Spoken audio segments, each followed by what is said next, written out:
এই জন্য মুহতারাম হাজিরিন, আল্লাহ তাআলা, আল্লাহর রাসূল, আল্লাহর রাস্তায় জিহাদ, এইগুলোকে আমাদের সব কিছু থেকে বেশি ভালোবাসতে হবে। জিহাদের পথে যদি লাশ হয়ে যায়, দোহাই লাগে মাগো কেঁদো না।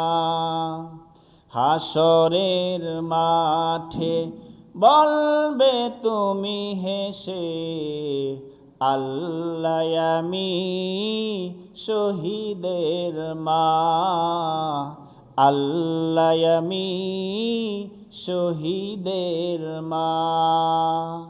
যে মিছিলে আলী হামজা খালিদ উমর, জড়িয়েছে বুকের তাজা রক্ত নহর, সে মিছিলে চলতে, সেই কথা বলতে, আমায় তুমি মা বাধা দিও না, আমায় তুমি মা বাধা দিও না।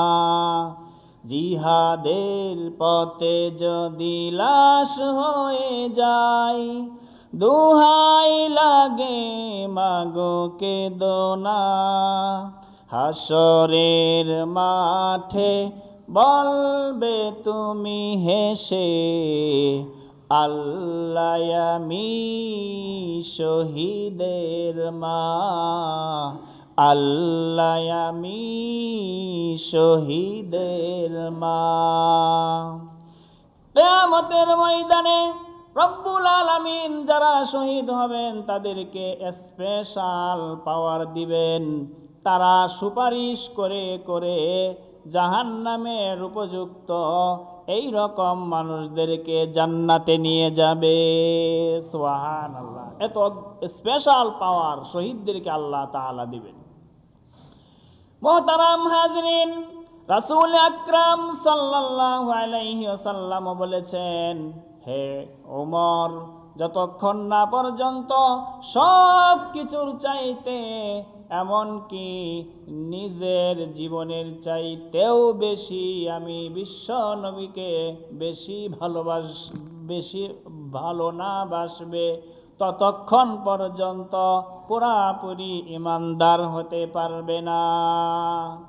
তখন উমর রাদিয়াল্লাহু তাআলা আনহু বললেন, ইয়া রাসূলুল্লাহি, আমার জীবনের চাইতেও বেশি এখন থেকে আমি আপনাকে বেশি বেশি ভালোবাসি। সুবহানাল্লাহ। এই জন্য মুহতারাম হাজরিন, পুরাপুরি ইমানদার আমাদের হতে হলে সবচাইতে বেশি আল্লাহ তাআলাকে, আল্লাহর রাসূলকে, আল্লাহর রাস্তায় জিহাদকে আমাদেরকে সবচাইতে বেশি ভালোবাসতে হবে। রাসূল আকরাম সাল্লাল্লাহু আলাইহি ওয়াসাল্লাম কে বেশি ভালোবাসতে হবে। শুধু মুখে যদি বলি আল্লাহ তাআলাকে বেশি ভালোবাসি, আল্লাহর রাসূলকে জীবনের চাইতেও বেশি ভালোবাসি, জিহাদকে ভালোবাসি, এইরকম শুধু মুখে বললেই হবে না, এগুলো আমাদের অন্তর থেকে ভালোবাসতে হবে। এগুলো আমাদেরকে কার্যে পরিণত করে আল্লাহ তাআলাকে আমাদেরকে দেখাইতে হবে। বন্ধুরা আমার, আপনারা জানেন মহাব্বত, ভালোবাসা এমন একটা বিষয় যেটা কঠিন থেকে কঠিন বিষয়কে সহজ করে দেয়। মহাব্বত এমন জিনিস যারা কঠিন থেকে কঠিন বিষয়কেও সহজ করে দেয়।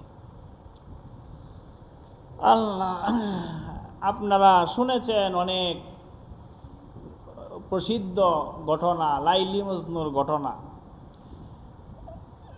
মজনু সে অনেক সম্পদশালী একজন লোক ছিল।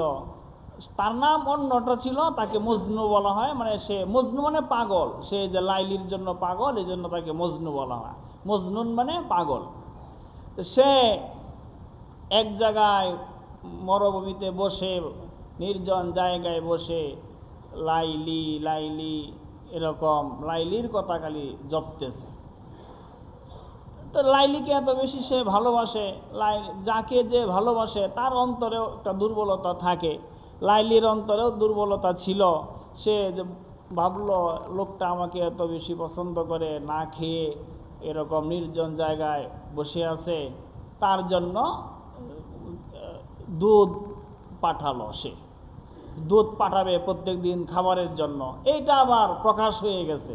তখন ওই গরম দুধ, স্পেশাল দুধ, এই দুধ খাবার জন্য অনেক লোক আবার মজনু সেজে রাস্তায় বসে গেছে দুধ খাওয়ার জন্য। তো লাইলির বাসা থেকে দুধ নিয়ে যা, আর গিয়া খাদেমরা গিয়া দেখে লাইলি লাইলি জপতেছে, মনে করছে এই মজনু। বলছে, তুমি কি মজনু? বলছে, হ্যাঁ আমি তো মজনু, লাইলিকে পছন্দ করি। তাকে দুধ দিয়ে আসছে।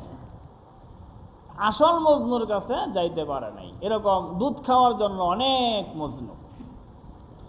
এরকমভাবে কিছুদিন গেল, কোনো কিছু মজনু লাইলির ব্যাপারে কোনো প্রতিক্রিয়া দেখাচ্ছে না।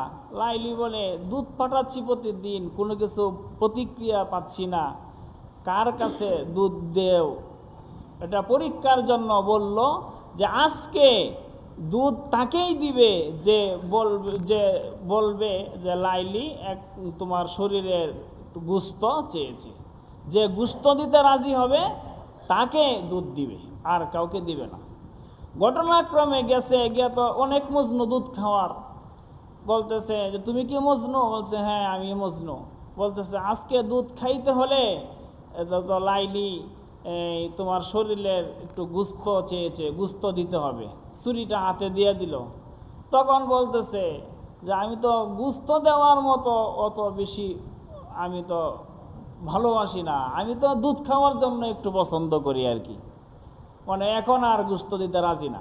এরকম অনেকজন, গোশত দিতে কেউ রাজি না।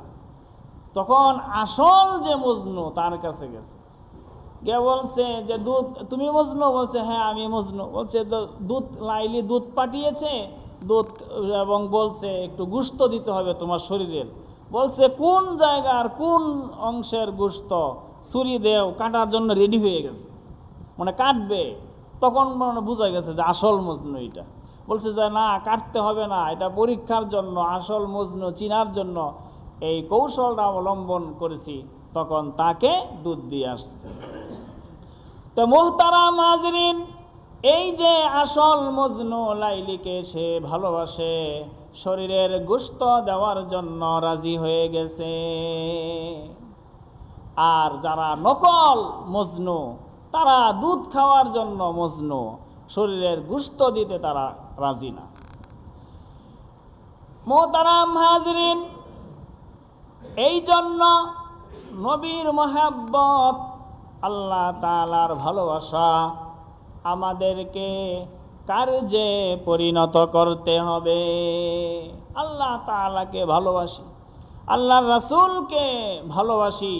আল্লাহ তাআলা বলেছেন সুদ খেও না, আল্লাহ তাআলা বলেছেন ঘুষ খেও না, নবীজি বলেছেন এরকমভাবে জামাতে নামাজ পড়ো।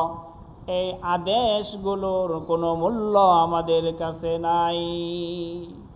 তাহলে বোঝা গেল আমরা আসল প্রেমিক রাসূলের, আল্লাহ তাআলার খাঁটি প্রেমিক হইতে পারি নাই।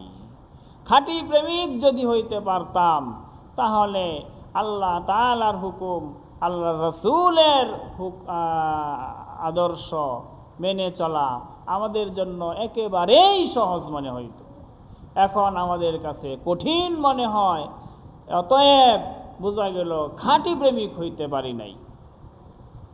বন্ধুরা আমার, খাঁটি প্রেম যদি থাকে, কঠিন থেকে কঠিন বিষয় সহজ হয়ে যায়। এই যে মনে করেন আমরা অনেকেই অনেক